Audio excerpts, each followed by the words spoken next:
চক্রবর্তীকে নিয়োগকে কেন্দ্র করে সিপিআইএম এবং বামফ্রন্ট আলাদাভাবে এই বিরোধ জানিয়েছে এবং বলছে তার দুর্নীতিগ্রস্ত কলঙ্কিত একজন আধিকারিককেই দায়িত্ব দেওয়া হয়েছে। কি বলবেন? পিকে চক্রবর্তী তো ওনাদেরই লোক ছিলেন না, হঠাৎ করে পিকে চক্রবর্তী ভট্টাচার্যবাবু যখন ওদের কথা না শুনছেন তখনই সমস্যা হচ্ছে। আমি আবার বলবো, এবং আমাদের এখানে আমরা যেটা ধরি যে কোনো সরকারি কর্মচারী হোক, আমরা হোক, যেই হোক, তারা সরকারের হয়ে কাজ করবে, কোনো পার্টির হয়ে যেন না কাজ করে। এখন টার্গেট করেছে, কারণ আমার কাছে যে খবর আছে কিছুদিনের মধ্যে আপনারা খবর পাবেন, উনি একটা মেনশন করেছেন কোনো এক জায়গায় যে কি বলছেন যে আরটিআই করে খবর নিচ্ছেন। তো যে ভদ্রলোক আরটিআই করে নিচ্ছেন উনিও তো একজন টেন্টেড আধিকারিক। এখন যেহেতু ওনাদের সাথে খুব ভালো রিলেশন, ওর থেকে বেরিয়ে আসছে, খবর পাবেন এর মধ্যে 2-1 দিনের মধ্যে যে আলটিমেটলি ঝোলার থেকে বিড়াল কিন্তু বেরিয়ে গেছে। এইসব ফালতু জিনিস বলছে উনি। আমি আজকে বলেছি যেভাবে ওনারা কথা বলেন, ওনাদের কাছে কোনো ইস্যু নেই। এখন পরে রয়েছেন কোনো আধিকারিক কী করেছে না করেছে। আরে ওর যদি কিছু থাকে, আর আমাদের সরকার জিলু টরেন, কোনো জায়গায় যদি প্রমাণিত হয়, কোনো জায়গায় যদি দেখি সত্যি, কাউকে ছাড়বো না। একজন যাবে, কারণ আপনারা দেখেছেন এর আগেও ওনাদের সময়ে, আমাদের সময়ে কটা অফিসার আছে বলুন, যে আমাদের ভারতীয় জনতা পার্টির সরকারের অফিসার, ওনাদের সময় তো গিনতি নেই, প্রচুর, 1, 2, 3, 4, 5, 6 সব আমরা জানতাম এই মুখ। আরে ও তো এরকম ছিল। ওনাদের সময় তো সমস্ত ইনস্টিটিউশনগুলোকে ওনারা অলরেডি পলিটিক্যালাইজ করেছে। আমাদের এখানে তো এরকম নেই যে ওই হেডমাস্টার ওই বিজেপি করে বা তীব্রমতা করে, এরকম আমাদের সময় এগুলো করেন।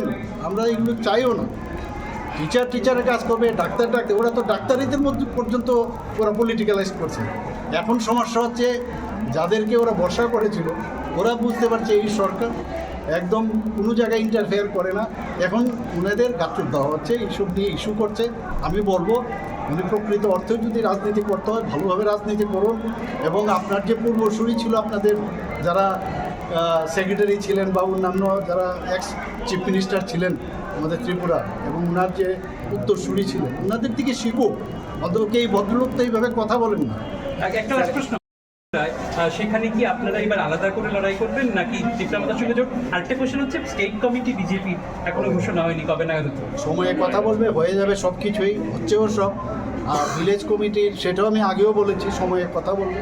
এগুলো নিয়ে আমাদের কথা চলছে, এর আগেও কথা হয়েছে। এডিসির সময় আমরা একজন আরেকজনের সাথে কথা বলেছি, ওনারা বলছেন না আমরা আলাদাভাবে করবো, আমরা আলাদা করেছি। এটা হয় পলিটিক্সে। তো এবার ডিসি ইলেকশনও কথাবার্তা চলছে, সেখান থেকে যা ডিসিশন নেবে আমরা প্রস্তুত। যে কোনো সময় যে কোনো জায়গায় ইলেকশন জন্য আমরা প্রস্তুত হয়েছি। হারজিত থাকবে, হারজিতের জন্য আমরা কোনো চিন্তা করি না। আমাদের মেইন হচ্ছে মানুষের সেবা করা, মানুষের জন্য কাজ করা, দিস ইজ ইম্পর্টেন্ট। আর মানুষের সাথে একটা রিলেশন, আর্থিক রিলেশন করা, সেটা ইম্পর্টেন্ট। খুবই আমরা সবাই বসে আছি, তবে খেলাটা কখন শুরু হবে রাত্রের দিকে হয় আমরা সবাই জানি। তো নিশ্চয়ই আমরা সবাই দেখবো, এবং কারোর পক্ষ নিয়ে আমি বলবো না, যেই ভালো খেলবে সেই জিতবে। এবং এই ফুটবল খেলাও কিন্তু আমাদের অনেক কিছু শেখায়। জীবন ক্ষেত্রে চলতে গেলে ফুটবল খেলা কিন্তু একটা ভেরি ইম্পর্টেন্ট। তো সেই জায়গায় আজকে একটা উন্মাদনা থাকবে সারা পৃথিবী জুড়ে, আমাদের ভারতবর্ষেও হবে আর ত্রিপুরাতেও হবে। আমার মনে আছে গত 2 বছর আগে, এর আগের যে ফুটবল হয়েছিল বিশ্ব ফুটবল কাপ, সেখানেও আমি আস্তাবল মাঠে এখানে গেছি। জানি না এইবার কী করবো, এরকম হতেও পারে, প্রস্তাব বুঝে ব্যবস্থা নেব। क्वालिटी एजुकेशन के लिए सरकार किस तरह का प्रयास ले रहे हैं और एजुकेशन को और भी बेहतर बनाने के लिए, क्योंकि अभी जो कंपटीशन है सिर्फ स्टेट लेवल नहीं है, नेशनल लेवल है, तो इसको बढ़ावा देने के लिए सरकार किस तरह का तो देखिए, माननीय प्रधानमंत्री जी इतना साल के बाद नेशनल एजुकेशन पॉलिसी ले आए, और ये इसका पहले किसी का हिम्मत नहीं हुआ ये नेशनल एजुकेशन पॉलिसी बनाओ और उसको इम्प्लीमेंट करो। हम लोग भी त्रिपुरा में नेशनल एजुकेशन पॉलिसी चालू किए, जिससे ऐसा चीज़ उसमें रखे हुए हैं ताकि हमारा देश का जो कल्चर है और कल्चर को रखते हुए एजुकेशन पॉलिसी बनाए। और इसमें बहुत सारे स्कॉलर का जो सुझाव है उसको सामने रखते हुए तब ने इसको बनाया। तो हमारे यहाँ पर भी इंफ्रास्ट्रक्चर बहुत सारे जगह में अभी टिंकरिंग लैब, स्मार्ट क्लास और इत्यादि व्यवस्था हम लोग किए हैं। और निपुण त्रिपुरा, इस तरह बहुत सारे चीज़ हम लोग विद्या सेतु मॉड्यूल ये सब बनाए।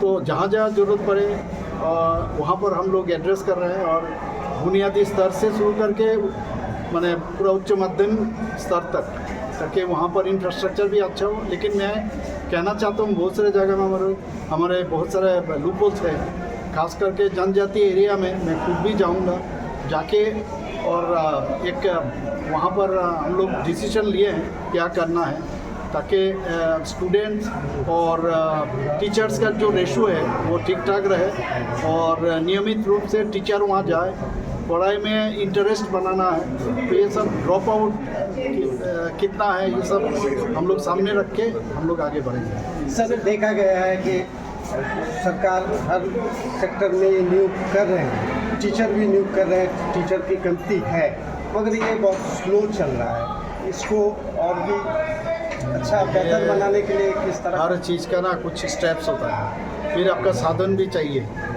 तो सब चीज़ मिला जुला के इसी तरह हम लोग आगे बढ़ रहे हैं। फिर बहुत सारा ये जब हम लोग रिक्रूटमेंट करते हैं बहुत चिंता सोच के हम लोग करते हैं, ताकि कोर्ट में चैलेंज ना हो। तो सब मिला जुला के इसीलिए थोड़ा सा समय तो लेता है, लेकिन हम लोग ऐसा नहीं है किसी को डिप्राइव करना है, जो भी करना है हमारे लिए करना है। আজকে কিশোর কিশোরীদের সংগঠিত করলেন। ত্রিপুরাতে একটা বড় সমস্যা এখন হচ্ছে যে চাইল্ড ম্যারেজ, তারপর সেখানে ড্রপ আউট, ড্রাগস, এই বিষয়গুলোকে কীভাবে ইয়ে করছেন। এর মধ্যে দেখা গেছে দুইটা জেলা যেমন সিপাহীজলা এবং সাউথ, তারা নিজস্ব কিছু প্ল্যান নিয়ে এগুচ্ছে, কিছু স্কিম। স্টেট গভর্নমেন্ট এটাকে ওভারঅল স্টেট না না, আমরা তো এটাকে উৎসাহিত করছি, এবং এই নিয়ে চাইল্ড ম্যারেজ যে নিয়ে বহুদিন ধরে ত্রিপুরাতে এটা চলছে, এবং এটার উপর কোনো রকম নজরদারি ছিল না। আমরা চাইল্ড ম্যারেজ নিয়ে বিভিন্ন যেসব আপনি বললেন যে সিপাহীজলা এবং সাউথে এরকম অনেক জায়গায় এটা হচ্ছে। তো এখন কিন্তু আস্তে আস্তে করে মানে অনেক মেয়েরাও কিন্তু সামনে চলে এসছে, তারাও বুঝতে পারছে যে আর্লি ম্যারেজ কত রকমের সমস্যা হতে পারে, তারাও বুঝতে পারছে। অ্যাওয়ারনেসই মেইন সব জায়গায়, এবং এর দিকে তো আমরা নজর রাখছি এখানে। আর যেখানে ড্রাগসের বিষয় আপনারা জানেন যে বারবার বলছি যে একটা এখানে পুলিশ বা আমাদের বিভিন্ন এজেন্সি দিয়ে এটা রোখা সম্ভব নয়। আজকে আপনারা জানেন যে এটার যে প্যাসেজ থেকে আসে বিভিন্ন জায়গার থেকে, অন্য কান্ট্রির থেকেও আসছে এখানে।